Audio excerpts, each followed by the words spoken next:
नमस्कार, मी मयुरी आणि आपण पाहत आहात 7 स्टार न्यूज।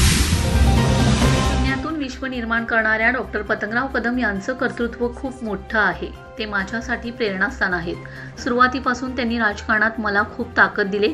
मी त्यांचा आदर्श घेऊन काम केले। मी कुठेही असो, डॉक्टर पतंगराव कदम यांचे आशीर्वाद माझ्या पाठीशी आहेत असे मला नेहमीच वाटते, असे भावुक उद्गार ग्रामविकास मंत्री जयकुमार गोरे यांनी व्यक्त केले।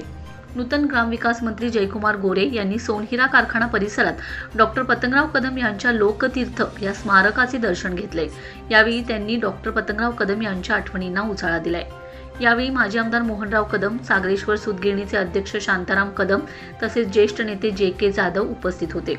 यावेळी जयकुमार गोरे म्हणाले, मला कोणत्या जिल्ह्याचे पालकमंत्रीपद मिळेल यापेक्षा भाजप पक्षाच्या नेतृत्वाने दिलेल्या जबाबदारी निभावण्यासाठी मी सर्वतोपरी प्रयत्न करेन। माझी 4थी टर्म आहे। भाजप प्रवेश केल्यानंतर मला मुख्यमंत्री देवेंद्र फडणवीस यांनी न्याय दिलाय। माझ्यासाठी डॉक्टर पतंगराव कदम आणि मुख्यमंत्री देवेंद्र फडणवीस हे 2 आदर्श आहेत। या दोघांचेही स्थान माझ्या हृदयात आहे असे उद्गार काढले। यावेळी मोहित्यांचे वडगावचे माजी सरपंच विजय मोहिते, अंकलकोपचे काँग्रेस नेते सतीश पाटील यांनी मनोगते व्यक्त केलेत। यावेळी भाजपचे माजी जिल्हाध्यक्ष राजाराम गरुड, कडेगाव तालुका काँग्रेस कमिटीचे उपाध्यक्ष सुनील जगदाळे आदी उपस्थित होते।